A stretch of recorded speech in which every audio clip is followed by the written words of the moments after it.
आज हम लोग श्लोक नंबर 9 से प्रारंभ करेंगे। तो जो कल का श्लोक था उसमें इसका जो बैकग्राउंड क्या है, क्या चैप्टर चल रहा है, ये यहाँ पर जो शौनक आदि ऋषि हैं वो सूत गोस्वामी से अब बहुत लालायित हैं, बहुत उत्सुक हैं इस भागवतम को जानने के बारे में। क्योंकि जब ये भागवतम व्यास जी ने इसकी रचना की है तो नारद मुनि ने अपने जीवन के बारे में कंप्लीट बताया कि मुझे भक्ति में मेरा प्रोग्रेस कैसे हुआ। तो वो उसको सुनकर बहुत लालायित हुए और अब ये चाहते हैं कि जब वो नारद मुनि ने वेद व्यास जी को गाइड किया कि अब आप भागवतम लिखिए, तो उस भागवतम क्या है ये और जानना चाहते हैं।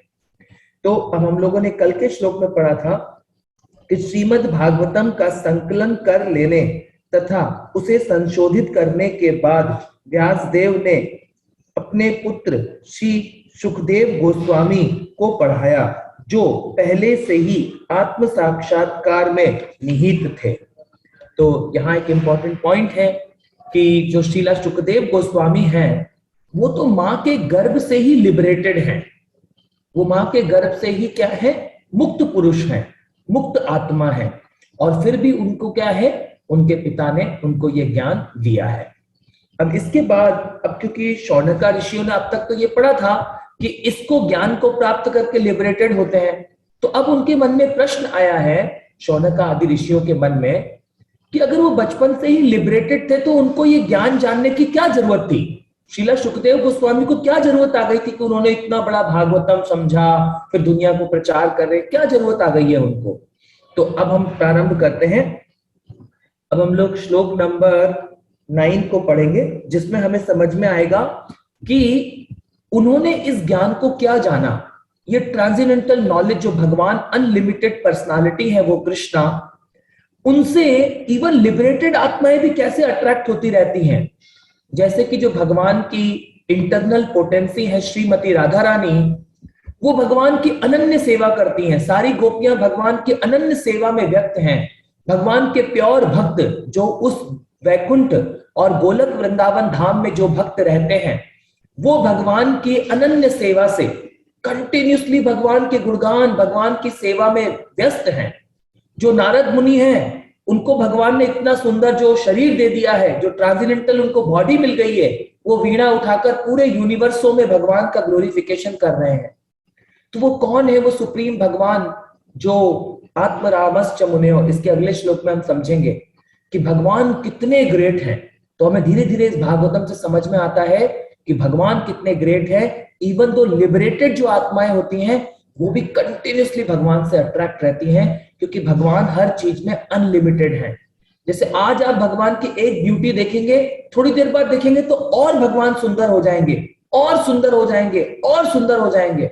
वो उनकी सुंदरता कभी कम होती नहीं है, क्योंकि वो अनलिमिटेड है, जिसको कोई नापा ही नहीं जा सकता, जिसका कोई स्केल नहीं है। जैसे कि हमारी ब्यूटी कैसी है, मान लीजिए कोई बहुत सुंदर लेडी होती है या कोई सुंदर पुरुष भी होता है हमारे बीच में, उनकी सुंदरता कैसी है, थोड़े दिनों बाद खत्म हो जाती है। भले किसी भी जो बॉलीवुड या एक्ट्रेस होती हैं या एक्टर होते हैं, कुछ दिनों बाद वो सब कैसी हो जाती है, सुंदरता फीकी पड़ जाती है। जैसे हेमा मालिनी है, या जितने भी है, या जितने भी नाम लीजिए, मुझे सबके नाम नहीं मालूम, क्योंकि हेमा मालिनी हमारे यहाँ मंदिर के, वृंदावन मंदिर के जस्ट पास में ही रहती है। तो अब देखिए क्या हुआ है, धीरे धीरे करके ये बॉडी बूढ़ा हो गया है। परंतु जो भगवान के बारे में आज हम समझेंगे कि जो ये लिबरेटेड, जो मुक्त पुरुष होते हैं, जो श्रीला सुखदेव गोस्वामी हैं, उन्होंने वो even though is a liberated soul, liberated आत्मा है, फिर भी उन्होंने इस भागवतम को क्यों समझा और क्यों इसको आगे वो प्रचार किया, उसका रीजन समझेंगे। तो अब देखिए इस श्लोक में हम पढ़ते हैं। मेरे साथ श्लोक पढ़ने के लिए आ जाइए साथ में।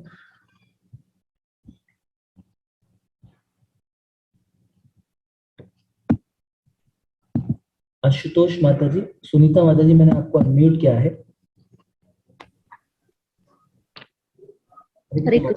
हाँ जी, तो अब मैं पहले श्लोक पढ़ूंगा, मैं उसका ट्रांसलेशन पढ़ूंगा, फिर आप उसका परपोर्ट पढ़िएगा। अब देखिए यहाँ पे क्योंकि शौनका आदि ऋषि बैठे हुए हैं, सामने सूत गोस्वामी बैठे हुए हैं, तो अब शौनका जो ऋषि हैं वो अब पूछ रहे हैं उनसे।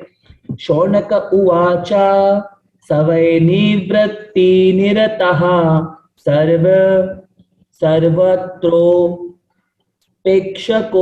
मुनिः कस्य वा बृहति तमात्मरामः संभ्य सुसतः। देखिए क्या बोल रहे हैं। श्री शौनका ने सूत गोस्वामी से पूछा, सुखदेव गोस्वामी तो पहले से ही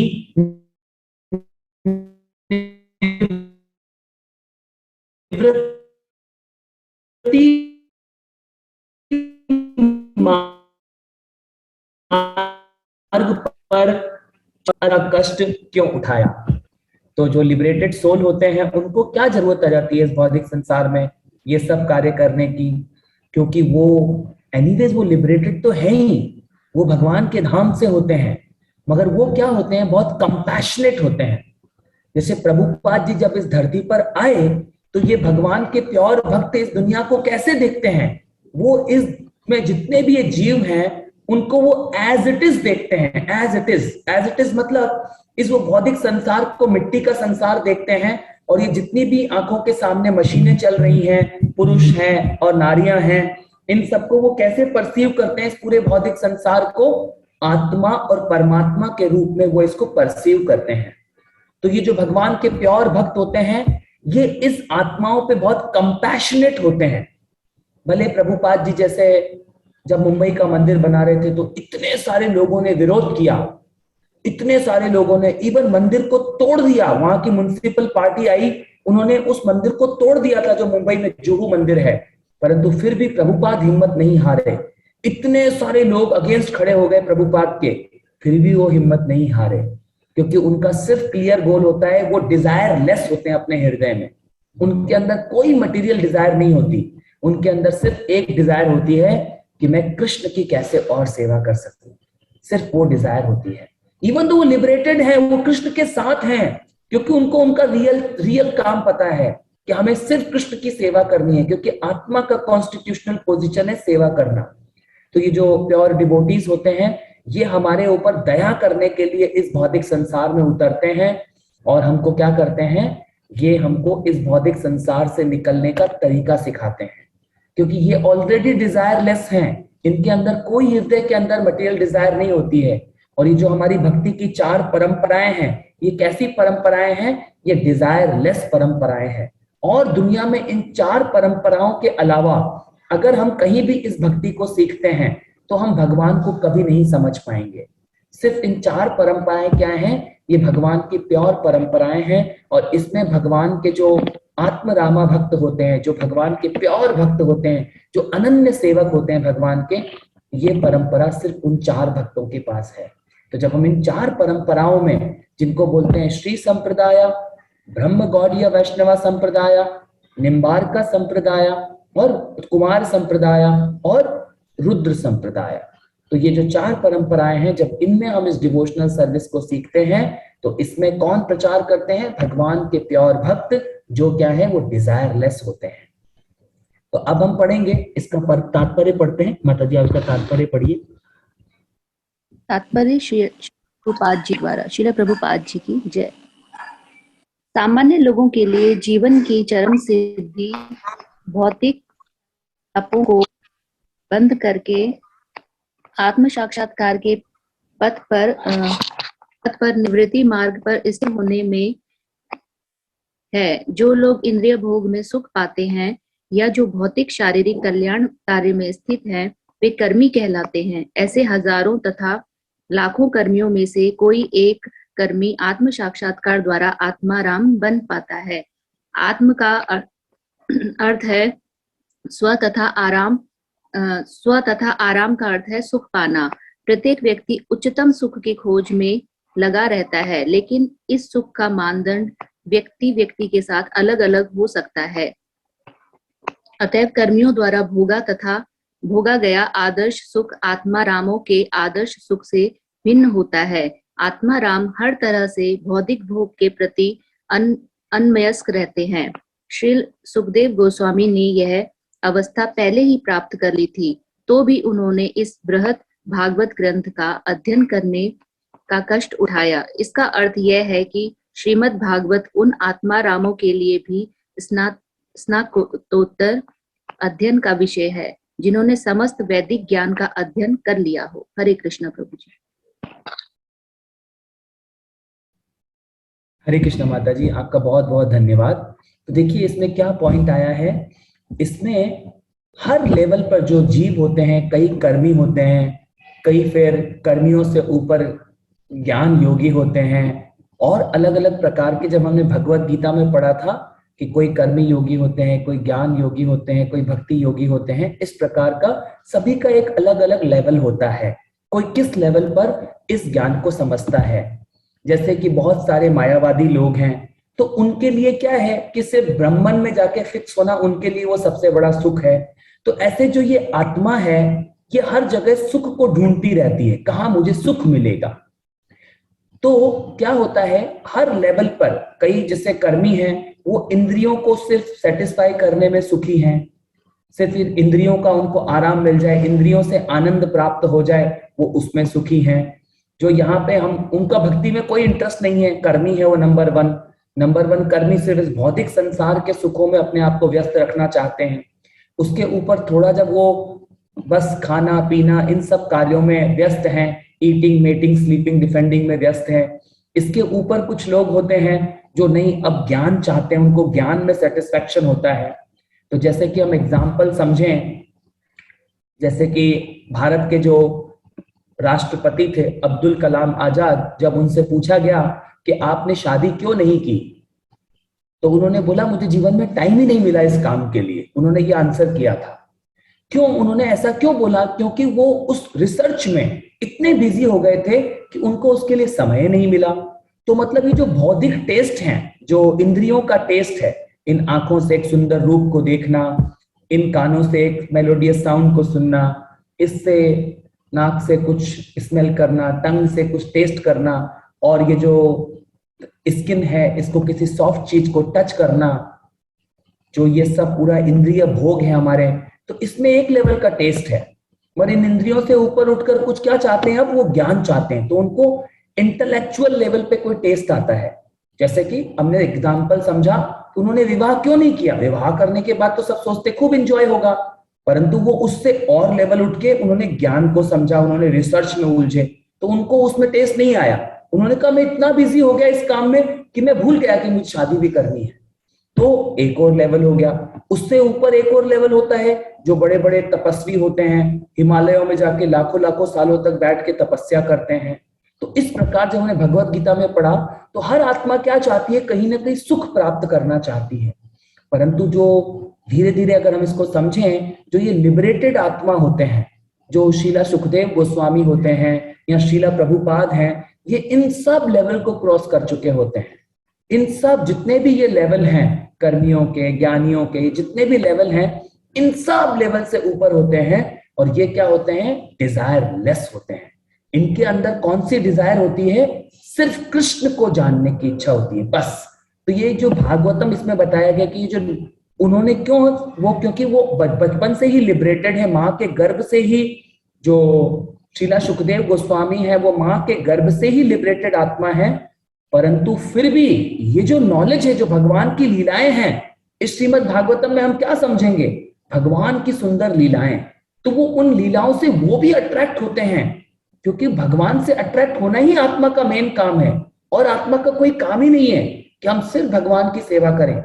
जैसे श्रीमती राधा रानी है, जो सारी की सारी गोपियों ने यहाँ पर लीला की, ये सब क्या है? भगवान के ग्रेटेस्ट टॉप मोस्ट भक्त हैं। और इन भक्तों की जो टीम होती है वहां, उसी में से ये भक्त भी होते हैं, प्योर भक्त, जो 6 गोस्वामी होते हैं, शीला सुखदेव गोस्वामी हैं। ये सब उस भगवान के उन लीलाओं के पार्षद होते हैं, जहां पे ये क्या होते हैं? टॉप मोस्ट भगवान से अट्रैक्ट रहते हैं हमेशा। तो ये उस वहां से इस धरती पर आते हैं, हमारे लिए कृपा करते हैं हमारे ऊपर, कि हमको क्या दिखाते हैं, यहाँ पर कृपा करते हैं, और हमको यहाँ पे वो भक्ति की स्थापना करते हैं कि आप अगर इस तरह इस भक्ति को करेंगे, जो वो हमें प्रोसेस सिखाते हैं, तो हमारा भी भगवान से कनेक्शन, जो डिजायरलेस भक्ति है, उसमें हम भी स्टेप बाय स्टेप ग्रोथ कर पाते हैं, और भगवान के साथ हमारा भी प्रेम डेवलप हो पाता है, जो एक आत्मा का रियल अधिकार है। तो आत्मा का रियल अधिकार क्या है? रियल सुख पाना। और वो रियल सुख हमें कहाँ मिलता है? सिर्फ एक ही जगह, और वो है भगवान के चरण, भगवान के लोटस फीट की जब हम सेवा करते हैं तो आप बहुत खुश रहेंगे जीवन में, क्योंकि आत्मा का वो रियल पोजीशन है। तो ये आज हमने इस श्लोक से समझा है कि हम किस प्रकार भगवान की अनन्य भक्ति में बिजी रह सकते हैं, और भगवान के अनन्य प्रेम को पाना हमारा मेन कर्तव्य होता है। मेन काम सिर्फ हमारा वही है। तो आज की कथा को हम यहाँ विराम देते हैं। अगर अभी आपका कोई प्रश्न है तो आप पूछिए, क्योंकि जो कल का जो श्लोक हम पढ़ेंगे वो 10वें नंबर का श्लोक है। और इस एक श्लोक को, क्योंकि अब हम क्या पढ़ेंगे, ये आत्मा रामा क्या होता है। तो श्री कृष्ण चैतन्य महाप्रभु ने आत्मा रामा वर्ष के 61 मीनिंग दिए हैं। 61 मीनिंग ऑफ आत्मा रामा। अलग अलग तरीके से उन्होंने आत्म रामा, ये एक वर्ड को 61 तरीकों से चैतन्य चरितामृता में एक्सप्लेन किया है चैतन्य महाप्रभु ने। तो हमें 10वें श्लोक को पढ़ने के लिए बहुत समय चाहिए। तो ऐसा करते हैं, अभी हम श्लोक और ट्रांसलेशन पढ़ते हैं, परंतु जो इसका मीनिंग है हमें 4 या 5 दिन लगेंगे इस श्लोक को। जो ये 10वां वर्ष है, सबसे इंपॉर्टेंट वर्ष है पूरे भागवतम का। तो अभी हम इसका करते हैं, क्योंकि थोड़ा सा समय है, हम इसका पहले ट्रांसलेशन पढ़ते हैं। तो अब वो क्या बोल रहे हैं देखिए। अब सूत उवाचा, सूत गोस्वामी ने क्या है, अभी देखिए, शौनक आदि ऋषियों ने प्रश्न किया। क्या प्रश्न किया? कि जो लिबरेटेड आत्मा थे वो तो जन्म से ही लिबरेटेड हैं, श्रीला सुखदेव गोस्वामी, तो उनको क्या जरूरत आ गई कि ये भागवतम फिर से पढ़ने का, इतना कष्ट किया, भागवतम सिखा रहे हैं, उनको क्या जरूरत आ गई? क्योंकि वो क्या होते हैं, बहुत कंपैशनेट होते हैं, इस धरती पर आते हैं और चाहते हैं कि सब आत्माएं भी उस भगवान से प्रेम करें।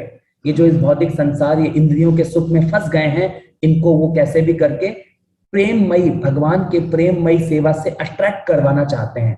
और जब आप इस भगवान की प्रेममयी सेवा से अट्रैक्ट हो जाते हैं तो आपको इस भौतिक संसार में फिर कोई अट्रैक्शन नहीं रहेगा। इस मिट्टी के शरीरों में आपका कोई अट्रैक्शन नहीं रहता है, फिर आपका सिर्फ भगवान के लोटस फीट में अट्रैक्शन रहता है।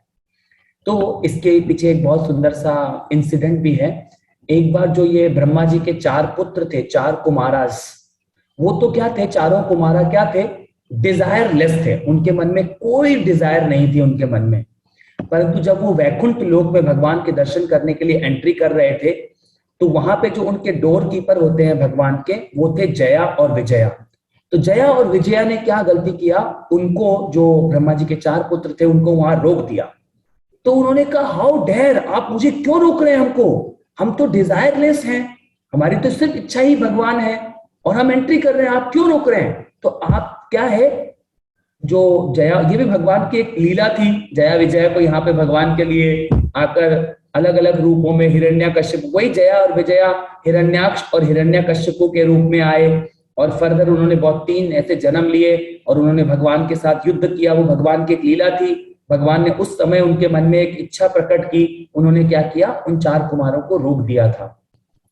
तो वो 4 कुमारों ने कैसा ड्युअलिटी व्यवहार किया था, इसलिए उन्होंने उनको सजा दी। उन्होंने उनको बोला कि ये ड्युअलिटी मटेरियल संसार थोड़ी है, ये तो वैकुंठ है, ये भगवान का धाम है, यहां तुम ऐसे कैसे कर सकते हो, तो हम तुम्हें श्राप देते हैं, तुम इस भौतिक संसार में जाओ, वापस इस ड्युअलिटी मटेरियल संसार में जाओ। तो फिर भगवान ने उनको अलग तरीके से ट्रीट किया, और जैसे ही वो, उन्होंने उस मुंह से, अपने जो 4 कुमारास थे, उन्होंने जैसे ही ये बोला, तुरंत वहां पे भगवान प्रकट हुए, तुरंत वहां भगवान द्वार पे आए, वैकुंठ द्वार पे। तो उन्होंने जैसे ही इन 4 कुमारों ने भगवान के दर्शन किए, क्या हो गए, चारों कुमार दंडवत प्रणाम किए भगवान को, साक्षात दंडवत उनके चरणों में प्रणाम किया। और जैसे ही उन्होंने चरणों में प्रणाम किया, तो भगवान के चरणों में जो तुलसी होती है, चंदन लगी हुई, उनकी अरोमा उनके नाक में गई। उन्होंने जब उस अरोमा को, भगवान के चरणों की चरण तुलसी को स्मेल किया, तो क्या हुआ, उनके अंदर वो ट्रांसेंडेंटल भगवान के प्रति लव डेवलप हो गया। अभी ये चारों कुमारा क्या थे, बिविल्डर्ड थे, इस भौतिक संसार में घूम रहे थे, डिजायरलेस थे, परंतु जब उन्होंने भगवान की प्रेमा भक्ति को देखा तो वो भी अट्रैक्ट हो जाते हैं। तो ये जितने भी, ये जो ग्रेट पर्सनालिटी है, श्रीला सुखदेव गोस्वामी, और जो हमारी ये जो 6 गोस्वामी हैं, जो वृंदावन में 6 सनातन चैतन्य महाप्रभु ने अपने 6 शिष्यों को बनाया, रूप गोस्वामी, सनातन गोस्वामी, रूप गोपाल भट्ट गोस्वामी, रघुनाथ दास गोस्वामी, रघुनाथ भट्ट गोस्वामी और जीव गोस्वामी। ये जो 6 गोस्वामी थे ये भी भगवान के लिबरेटेड पर्सनालिटी होते हैं और ये उसी परंपरा से, उसी स्पिरिचुअल वर्ल्ड से इस धरती पर आते हैं। और ये जो हमारी गुरु परंपरा है और ये जो श्रीला प्रभुपाद जी इस धरती पर आए हैं, इनका मेन पर्पस होता है इस धरती पर इन सब आत्माओं को रिक्लेम करना, इन सब आत्माओं को कैसे भगवान से, जो भगवान की प्रेमामयी भक्ति है, जो अनन्य है, हर चीज में अनलिमिटेड है, उनसे अट्रैक्ट होना, उनसे अट्रैक्ट करवाना। इसीलिए वो इस धरती पर आते हैं क्योंकि बहुत कंपैशन होते हैं। इसीलिए इनकी ये क्या है, तो ये आत्मारामा होते हैं सारे पर्सनालिटीज। तो कल हम आत्मारामा वर्ष के बारे में पढ़ेंगे, इसके 61 मीनिंग है, तो उनको कंप्लीट करने के लिए हमें करीब, आप ध्यान से पढ़िएगा कल के वर्ष को। और मैं आपसे रिक्वेस्ट करता हूं कि आप इस वर्ष को 4-5 बार सभी भक्त कल पढ़ लीजिएगा, अगर आपको ध्यान से इस आत्मारामा वर्ष को समझना है। तो अभी हम आज की कथा को यहीं विराम देते हैं।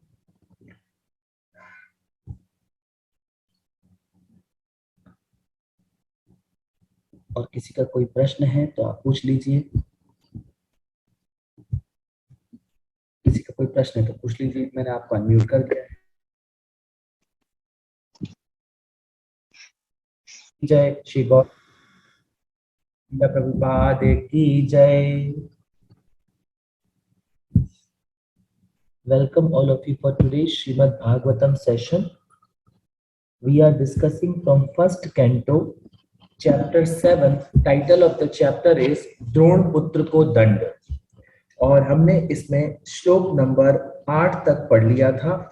आज हम लोग श्लोक नंबर 9 से प्रारंभ करेंगे। तो जो कल का श्लोक था उसमें इसका जो बैकग्राउंड क्या है, क्या चैप्टर चल रहा है, ये यहाँ पर जो शौनक आदि ऋषि हैं वो सूत गोस्वामी से अब बहुत लालायित हैं, बहुत उत्सुक हैं इस भागवतम को जानने के बारे में। क्योंकि जब ये भागवतम व्यास जी ने इसकी रचना की है तो नारद मुनि ने अपने जीवन के बारे में कंप्लीट बताया कि मुझे भक्ति में मेरा प्रोग्रेस कैसे हुआ। तो वो उसको सुनकर बहुत लालायित हुए और अब ये चाहते हैं कि जब वो नारद मुनि ने वेद व्यास जी को गाइड किया कि अब आप भागवतम लिखिए, तो उस भागवतम क्या है ये और जानना चाहते हैं।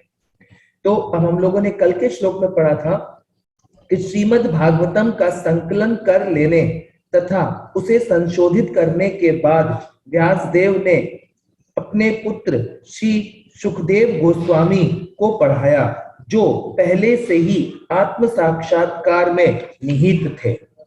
तो यहाँ एक इंपॉर्टेंट पॉइंट है कि जो श्रीला सुखदेव गोस्वामी हैं वो तो माँ के गर्भ से ही लिबरेटेड हैं, वो माँ के गर्भ से ही क्या है, मुक्त पुरुष हैं, मुक्त आत्मा है। और फिर भी उनको क्या है, उनके पिता ने उनको ये ज्ञान दिया है।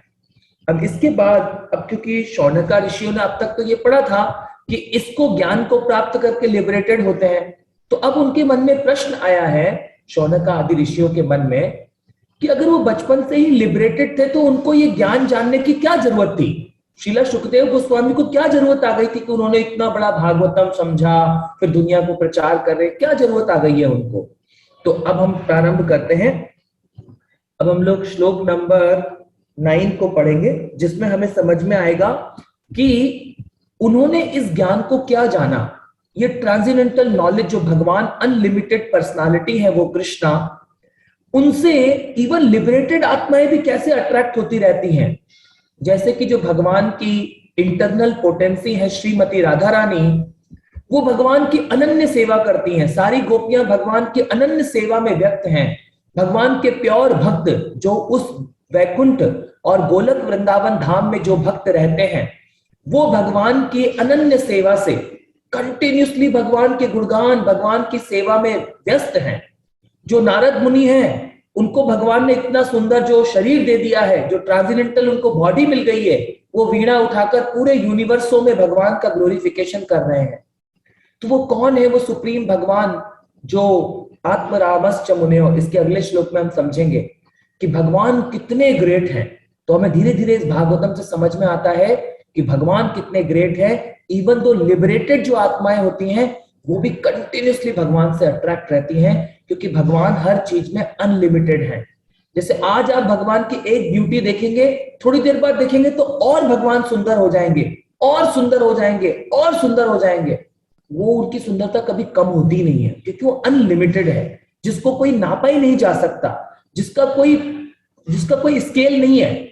जैसे कि हमारी ब्यूटी कैसी है, मान लीजिए कोई बहुत सुंदर लेडी होती है या कोई सुंदर पुरुष भी होता है हमारे बीच में, उनकी सुंदरता कैसी है, थोड़े दिनों बाद खत्म हो जाती है। भले किसी भी जो बॉलीवुड या एक्ट्रेस होती हैं या एक्टर होते हैं, कुछ दिनों बाद वो सब कैसी हो जाती है, सुंदरता फीकी पड़ जाती है। जैसे हेमा मालिनी है, या जितने भी है, या जितने भी नाम लीजिए, मुझे सबके नाम नहीं मालूम, क्योंकि हेमा मालिनी हमारे यहाँ मंदिर के, वृंदावन मंदिर के जस्ट पास में ही रहती है। तो अब देखिए क्या हुआ है, धीरे धीरे करके ये बॉडी बूढ़ा हो गया है। परंतु जो भगवान के बारे में आज हम समझेंगे कि जो ये लिबरेटेड, जो मुक्त पुरुष होते हैं, जो वेद, जो शीला सुखदेव गोस्वामी हैं, उन्होंने वो, even though is a liberated soul, liberated आत्मा है, फिर भी उन्होंने इस भागवतम को क्यों समझा और क्यों इसको आगे वो प्रचार किया, उसका रीजन समझेंगे। तो अब देखिए इस श्लोक में हम पढ़ते हैं, मेरे साथ श्लोक पढ़ने के लिए आ जाइए साथ में।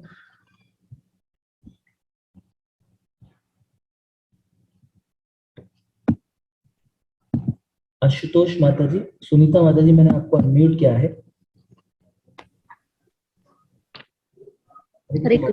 हाँ जी, तो अब मैं पहले श्लोक पढ़ूंगा, मैं उसका ट्रांसलेशन पढ़ूंगा, फिर आप उसका परपोर्ट पढ़िएगा। अब देखिए यहाँ पे, क्योंकि शौनका आदि ऋषि बैठे हुए हैं, सामने सूत गोस्वामी बैठे हुए हैं, तो अब शौनका जो ऋषि हैं वो अब पूछ रहे हैं उनसे। शौनक उवाचा सवै निवृत्ति निरतः सर्वत्रोपेक्षको मुनिः कस्य वा बृहति तमात्मरामः संभ्य सुसतः। देखिए क्या बोल रहे हैं। श्री शौनका ने सूत गोस्वामी से पूछा, सुखदेव गोस्वामी तो पहले से ही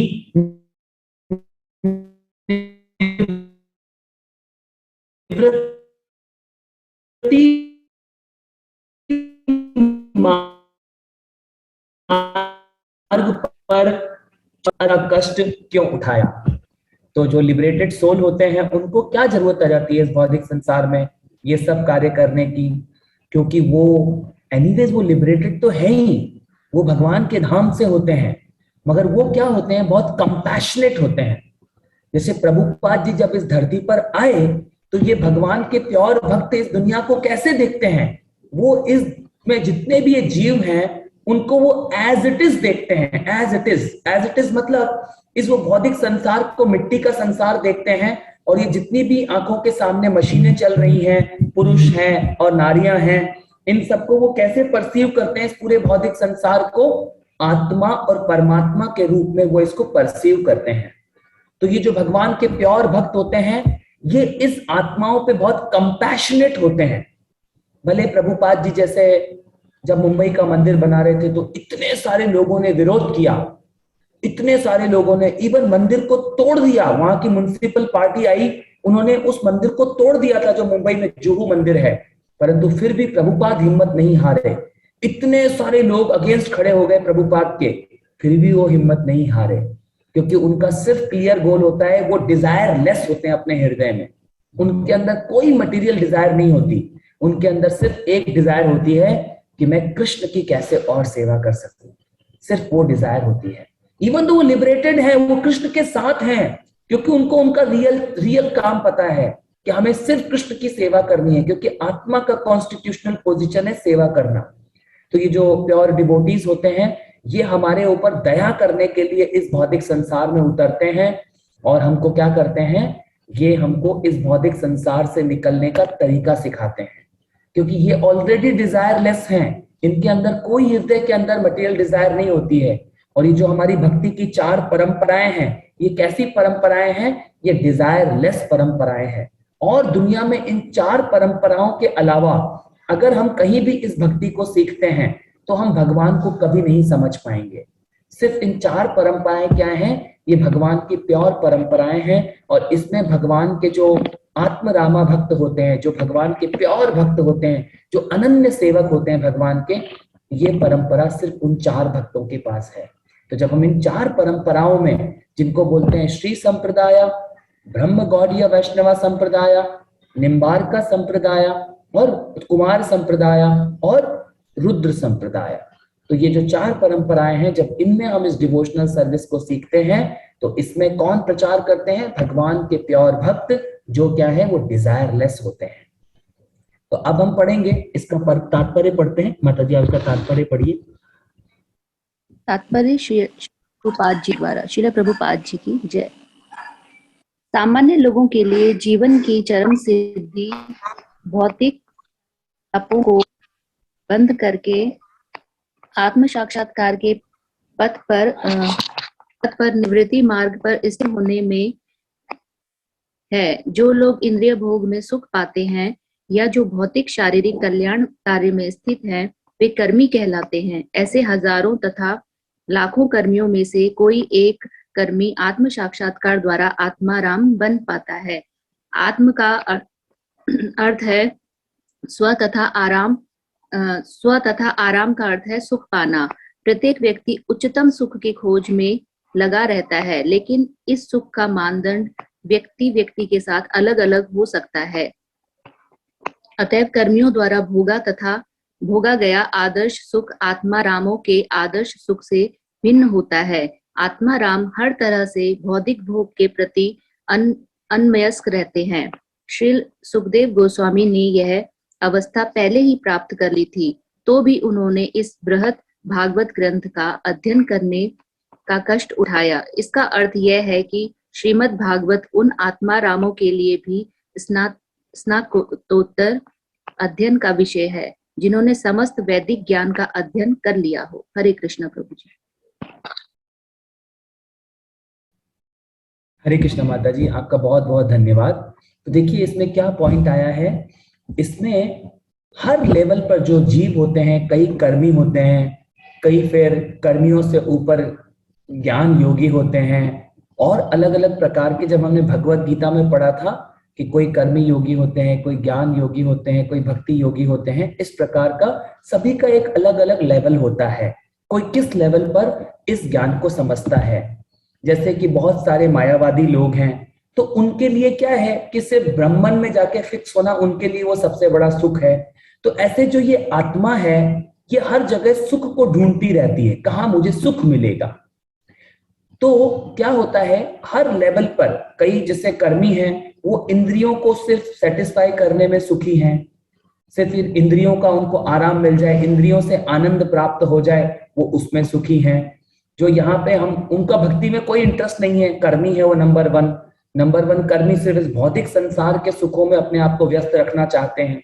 उसके ऊपर थोड़ा जब वो बस खाना पीना इन सब कार्यों में व्यस्त हैं, ईटिंग मेटिंग स्लीपिंग डिफेंडिंग में व्यस्त हैं। इसके ऊपर कुछ लोग होते हैं जो नहीं, अब ज्ञान चाहते हैं, उनको ज्ञान में सेटिस्फेक्शन होता है।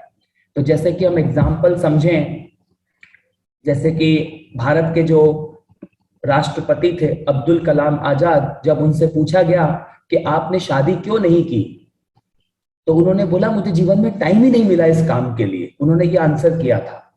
क्यों उन्होंने ऐसा क्यों बोला? क्योंकि वो उस रिसर्च में इतने बिजी हो गए थे कि उनको उसके लिए समय नहीं मिला।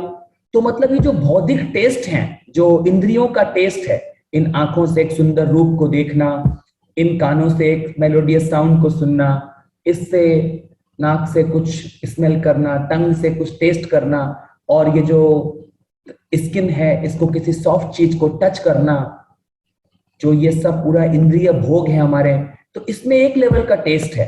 और इन इंद्रियों से ऊपर उठकर कुछ क्या चाहते हैं, अब वो ज्ञान चाहते हैं, तो उनको इंटेलेक्चुअल लेवल पे कोई टेस्ट आता है। जैसे कि हमने एग्जाम्पल समझा, उन्होंने विवाह क्यों नहीं किया? विवाह करने के बाद तो सब सोचते खूब एंजॉय होगा, परंतु वो उससे और लेवल उठ के उन्होंने ज्ञान को समझा, उन्होंने रिसर्च में उलझे, तो उनको उसमें टेस्ट नहीं आया। उन्होंने कहा मैं इतना बिजी हो गया इस काम में कि मैं भूल गया कि मुझे शादी भी करनी है। तो एक और लेवल हो गया। उससे ऊपर एक और लेवल होता है, जो बड़े बड़े तपस्वी होते हैं, हिमालयों में जाके लाखों लाखों सालों तक बैठ के तपस्या करते हैं। तो इस प्रकार जब हमने भगवत गीता में पढ़ा, तो हर आत्मा क्या चाहती है, कहीं ना कहीं सुख प्राप्त करना चाहती है। परंतु जो धीरे धीरे अगर हम इसको समझें, जो ये लिबरेटेड आत्मा होते हैं, जो शीला सुखदेव गोस्वामी होते हैं या शीला प्रभुपाद हैं, ये इन सब लेवल को क्रॉस कर चुके होते हैं। इन सब जितने भी ये लेवल हैं, कर्मियों के, ज्ञानियों के, जितने भी लेवल हैं, इन सब लेवल से ऊपर होते हैं। और ये क्या होते हैं? डिजायर लेस होते हैं। इनके अंदर कौन सी डिजायर होती है? सिर्फ कृष्ण को जानने की इच्छा होती है, बस। तो ये जो भागवतम इसमें बताया गया कि जो उन्होंने क्यों, वो क्योंकि वो बचपन से ही लिबरेटेड है, माँ के गर्भ से ही। जो शीला सुखदेव गोस्वामी है वो माँ के गर्भ से ही लिबरेटेड आत्मा है, परंतु फिर भी ये जो नॉलेज है, जो भगवान की लीलाएं हैं, इस श्रीमद् भागवतम में हम क्या समझेंगे? भगवान की सुंदर लीलाएं। तो वो उन लीलाओं से वो भी अट्रैक्ट होते हैं, क्योंकि भगवान से अट्रैक्ट होना ही आत्मा का मेन काम है। और आत्मा का कोई काम ही नहीं है कि हम सिर्फ भगवान की सेवा करें। जैसे श्रीमती राधा रानी है, जो सारी की सारी गोपियों ने यहाँ पर लीला की, ये सब क्या है? भगवान के ग्रेटेस्ट टॉप मोस्ट भक्त हैं। और इन भक्तों की जो टीम होती है वहां, उसी में से ये भक्त भी होते हैं, प्योर भक्त। जो 6 गोस्वामी होते हैं, शीला सुखदेव गोस्वामी हैं, ये सब उस भगवान के उन लीलाओं के पार्षद होते हैं, जहां पे ये क्या होते हैं? टॉप मोस्ट भगवान से अट्रैक्ट रहते हैं हमेशा। तो ये वहां से इस धरती पर आते हैं, हमारे लिए कृपा करते हैं हमारे ऊपर, कि हमको क्या दिखाते हैं, यहाँ पर कृपा करते हैं और हमको यहाँ पे वो भक्ति की स्थापना करते हैं कि आप अगर इस तरह इस भक्ति को करेंगे, जो वो हमें प्रोसेस सिखाते हैं, तो हमारा भी भगवान से कनेक्शन, जो डिजायरलेस भक्ति है, उसमें हम भी स्टेप बाय स्टेप ग्रोथ कर पाते हैं और भगवान के साथ हमारा भी प्रेम डेवलप हो पाता है, जो एक आत्मा का रियल अधिकार है। तो आत्मा का रियल अधिकार क्या है? रियल सुख पाना। और वो रियल सुख हमें कहाँ मिलता है? सिर्फ एक ही जगह, और वो है भगवान के चरण, भगवान के लोटस फीट की जब हम सेवा करते हैं तो आप बहुत खुश रहेंगे जीवन में, क्योंकि आत्मा का वो रियल पोजीशन है। तो ये आज हमने इस श्लोक से समझा है कि हम किस प्रकार भगवान की अनन्य भक्ति में बिजी रह सकते हैं, और भगवान के अनन्य प्रेम को पाना हमारा मेन कर्तव्य होता है। मेन काम सिर्फ हमारा वही है। तो आज की कथा को हम यहाँ विराम देते हैं। अगर अभी आपका कोई प्रश्न है तो आप पूछिए, क्योंकि जो कल का जो श्लोक हम पढ़ेंगे वो 10वें नंबर का श्लोक है। और इस एक श्लोक को, क्योंकि अब हम क्या पढ़ेंगे, ये आत्मा रामा क्या होता है। तो श्री कृष्ण चैतन्य महाप्रभु ने आत्मा रामा वर्ष के 61 मीनिंग दिए हैं। 61 मीनिंग ऑफ आत्मा रामा। अलग अलग तरीके से उन्होंने आत्म रामा, ये एक वर्ड को 61 तरीकों से चैतन्य चरितामृता में एक्सप्लेन किया है चैतन्य महाप्रभु ने। तो हमें 10वें श्लोक को पढ़ने के लिए बहुत समय चाहिए। तो ऐसा करते हैं, अभी हम श्लोक और ट्रांसलेशन पढ़ते हैं, परंतु जो इसका मीनिंग है हमें 4 या 5 दिन लगेंगे इस श्लोक को। जो ये 10वां वर्ष है, सबसे इंपॉर्टेंट वर्ष है पूरे भागवतम का। तो अभी हम इसका करते हैं, क्योंकि थोड़ा सा समय है, हम इसका पहले ट्रांसलेशन पढ़ते हैं। तो अब वो क्या बोल रहे हैं देखिए। अब सूत उवाचा, सूत गोस्वामी ने क्या है, अभी देखिए, शौनक आदि ऋषियों ने प्रश्न किया। क्या प्रश्न किया? कि जो लिबरेटेड आत्मा थे वो तो जन्म से ही लिबरेटेड हैं, श्रीला सुखदेव गोस्वामी, तो उनको क्या जरूरत आ गई कि ये भागवतम फिर से पढ़ने का, इतना कष्ट किया, भागवतम सिखा रहे हैं, उनको क्या जरूरत आ गई? क्योंकि वो क्या होते हैं, बहुत कंपैशनेट होते हैं, इस धरती पर आते हैं और चाहते हैं कि सब आत्माएं भी उस भगवान से प्रेम करें। ये जो इस भौतिक संसार, ये इंद्रियों के सुख में फंस गए हैं, इनको वो कैसे भी करके प्रेममयी, भगवान के प्रेममयी सेवा से अट्रैक्ट करवाना चाहते हैं। और जब आप इस भगवान की प्रेममयी सेवा से अट्रैक्ट हो जाते हैं, तो आपको इस भौतिक संसार में फिर कोई अट्रैक्शन नहीं रहेगा। इस मिट्टी के शरीरों में आपका कोई अट्रैक्शन नहीं रहता है, फिर आपका सिर्फ भगवान के लोटस फीट में अट्रैक्शन रहता है। तो इसके पीछे एक बहुत सुंदर सा इंसिडेंट भी है।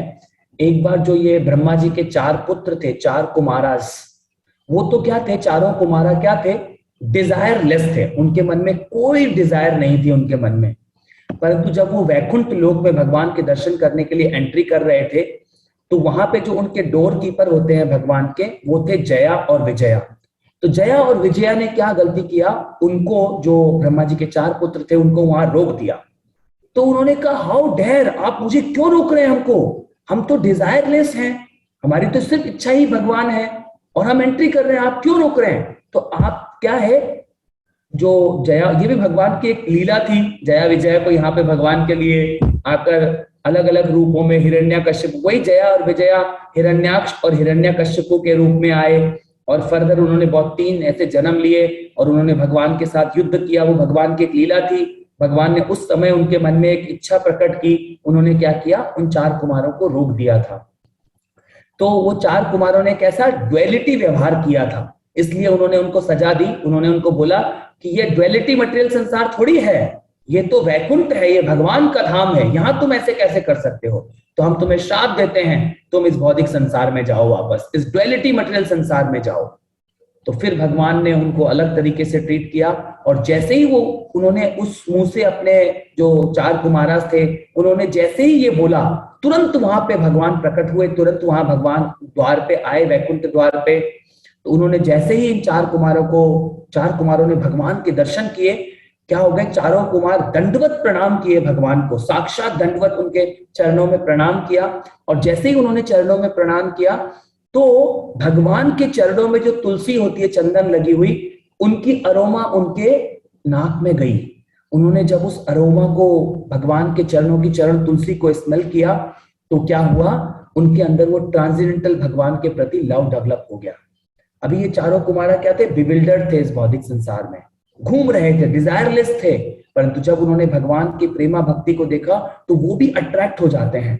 तो ये जितने भी, ये जो ग्रेट पर्सनालिटी है, श्रीला सुखदेव गोस्वामी, और जो हमारी ये जो 6 गोस्वामी हैं, जो वृंदावन में 6 सनातन चैतन्य महाप्रभु ने अपने 6 शिष्यों को बनाया, रूप गोस्वामी, सनातन गोस्वामी, रूप गोपाल भट्ट गोस्वामी, रघुनाथ दास गोस्वामी, रघुनाथ भट्ट गोस्वामी और जीव गोस्वामी, ये जो 6 गोस्वामी थे, ये भी भगवान के लिबरेटेड पर्सनालिटी होते हैं, और ये उसी परंपरा से, उसी स्पिरिचुअल वर्ल्ड से इस धरती पर आते हैं। और ये जो हमारी गुरु परंपरा है, और ये जो श्रीला प्रभुपाद जी इस धरती पर आए हैं, इनका मेन पर्पस होता है इस धरती पर इन सब आत्माओं को रिक्लेम करना, इन सब आत्माओं को कैसे भगवान से, जो भगवान की प्रेमामयी भक्ति है, जो अनन्य है, हर चीज में अनलिमिटेड है, उनसे अट्रैक्ट होना, उनसे अट्रैक्ट करवाना।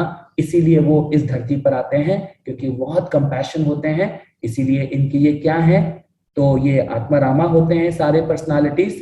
तो कल हम आत्मरामा वर्ष के बारे में पढ़ेंगे, इसके 61 मीनिंग है, तो उनको कंप्लीट करने के लिए हमें करीब, आप ध्यान से पढ़िएगा कल के वर्ष को, और मैं आपसे रिक्वेस्ट करता हूं कि आप इस वर्ष को 4-5 बार सभी भक्त कल पढ़ लीजिएगा, अगर आपको ध्यान से इस आत्मारामा वर्ष को समझना है। तो अभी हम आज की कथा को यहीं विराम देते हैं।